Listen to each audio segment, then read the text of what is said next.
Hey, what up guys? I'm Jobo and welcome back to my new video. तो आज के video में हम बात करने वाले हैं बोर्ड रिजल्ट्स के बारे में। तो कुछ दिनों पहले ही बोर्ड्स के रिजल्ट्स आए, एचएससी, आईसीएसई, इन लोग। तो मुझे बस इतना कहना है कि अगर तुम्हें कम मार्क्स आए या ज़्यादा मार्क्स आए तो ज़्यादा खुशी या दुखी मनाने की ज़रूरत नहीं है। दुख मनाने की ज़रूरत नहीं है, क्योंकि कुछ हफ्ते के बाद कोई ये मार्क्स पूछने भी नहीं वाला है।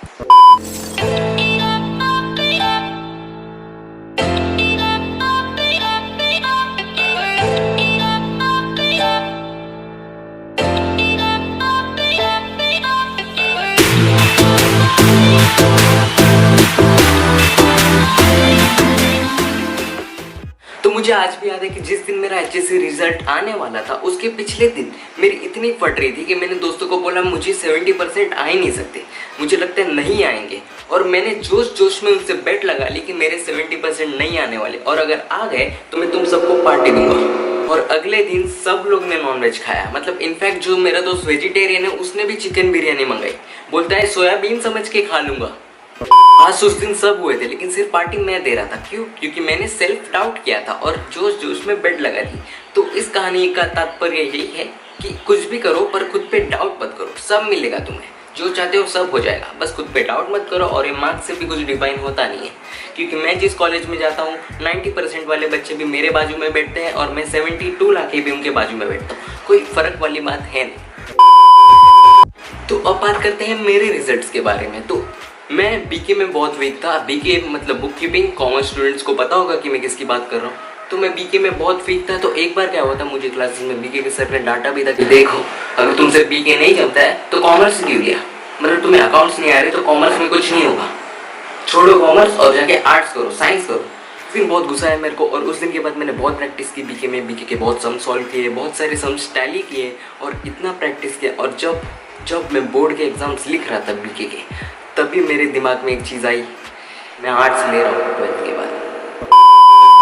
तो जब रिजल्ट्स आते हैं तो कुछ बच्चों को बहुत ज़्यादा ही भाव मिलता है। मतलब जिनको साल भर कोई भाव नहीं डालता, रिजल्ट्स वाले दिन उनको बहुत फेम मिलता है। जी हाँ, toppers.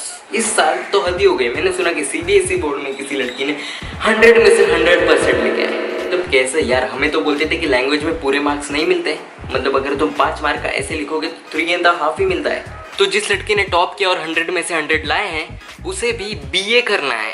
BA arts, bachelor of arts. Man क्या पढ़ाई करना चाहते हो फ्यूचर में? मैं बीए ऑनर्स करना चाहूँगी हिस्ट्री को सब्जेक्ट लेके, क्योंकि मुझे हिस्ट्री सब्जेक्ट पसंद है। और बस। मेरे बीके के सर, अगर आप ये देख रहे हो, देखो जरा, देखो 100% लाके लोग आर्ट्स कर रहे हैं।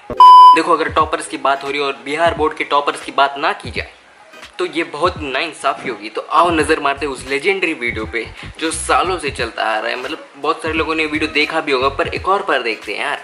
देखो, इंग्लिश, ज्योग्राफी, म्यूजिक और पॉलिटिकल साइंस। कौन science? Political science. Political science वो क्या होता है? देख, अगर तुम अपने कॉलेज में पॉलिटिकल साइंस पढ़ रहे हो तो बुक फाड़ दो यार उसकी। वो नहीं है, वो सब्जेक्ट है ही नहीं, पॉलिटिकल साइंस है। अकॉर्डिंग टू टॉपर उसका नाम है प्रोडिकल। ओके, तुम गलत पढ़ रहे हो। रूबी को पॉलिटिक्स साइंस में डिस्टिंक्शन मिला है, लेकिन हैरानी की बात यह है कि वो पॉलिटिक्स साइंस को प्रोडिकल साइंस कह रही थी। पॉलिटिकल साइंस या नया सब्जेक्ट हम सुन रहे, क्या चीज है? खाना बनाने के बारे में। बुक फाड़ दो यार उसकी। खाना बनाने के बारे में सिखाया जाता है प्रोडिकल साइंस में। ओके, तो आज तक अगर तुमने कुछ पॉलिटिकल साइंस पे पढ़ा होगा तो प्लीज़ वो छोड़ो और खाना बनाना सीखो उसमें। ओके, वो गलत लिखा है बुक में, बुक इज रॉन्ग। बुक फाड़ दो यार उसकी। कितने मार्क्स का था और कितने सब्जेक्ट का आपने एग्जाम दिया? कौन सा सब्जेक्ट? 6 सब्जेक्ट है। 6 सब्जेक्ट है। हाँ। कितने मार्क्स का एग्जाम होगा आपको? परीक्षा जो है कितने नंबर का हुआ? कुल कितने नंबर का एग्जाम? 600 नंबर का। 600 नंबर का, यानी कि कुल 600 नंबर में आपको 400 नंबर आया। 444 नंबर आया।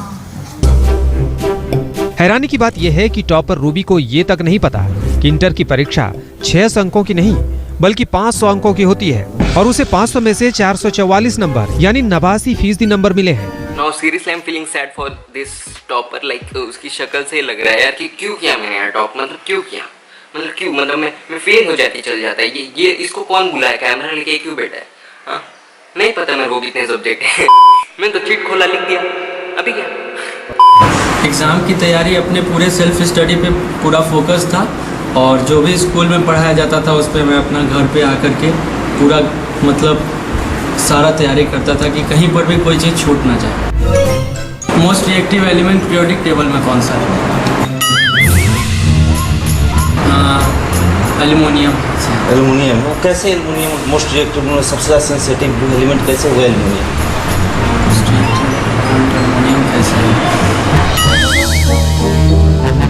सौरभ के हाव भाव देखकर आप समझ सकते हैं कि सवालों से वो किस तरह बचने की कोशिश कर रहा है। सौरभ को फंसता देख पीछे से माँ ने कहा कि अंकल से भी पूछ लीजिए। सोडियम का नाम सुना है? बिल्कुल ऐसे पढ़े। उसका जो है इलेक्ट्रॉनिक कॉन्फ़िगरेशन में आउटर मोस्ट जो है इलेक्ट्रॉन कितना होता है वो? बाहर में इलेक्ट्रॉन कितना होता है बाहरी कक्षा में? यस दो। वो फाड़ दो यार उसकी। इस बंदे में क्या कॉन्फिडेंस है जब उससे पूछा गया कि कैसे आपने टॉप किया। मतलब मैं घर पे आता था, रिवीजन करता था, ये करता था, वो करता था, लेकिन जैसे क्वेश्चन पूछा गया कि रिएक्टिव एलिमेंट कौन सा है, हाँ एल्यूमिनियम, कुछ भी क्यों है वो? अब है तो है भाई, अब उसको जल्दी गुस्सा आता होगा, है ना, वो रिएक्टिव है भाई। तो आज के वीडियो का टॉपिक मुझे सजेस्ट किया था सौरभ दास ने। लेजी लास्ट बेंचर उनका इंस्टाग्राम हैंडल का नेम है, जिन्होंने इंस्टाग्राम पे मुझे टॉपिक सजेस्ट किया। तो अगर तुम भी मुझे कोई टॉपिक सजेस्ट करना चाहते हो तो तुम मुझे इंस्टाग्राम पे मैसेज कर सकते हो या वहाँ पे पोल्स पे आंसर कर सकते हो। और इस टॉपिक की वजह से अगला टॉपिक मुझे मिल चुका है। देखो इसके अंदर पूरा 14 स्टूडेंट्स का नहीं है, अपन बात करेंगे इनके टीचर्स के बारे में अगले वीडियो में। और अगर तुम्हें ये वीडियो में मज़ा आया होगा तो प्लीज़ लाइक करो, कमेंट करो और शेयर करना मत भूलना, और चैनल को सब्सक्राइब किए बिना मत जाना। ओके, तब तक के लिए बाय। और बाय यार, thanks for watching this video.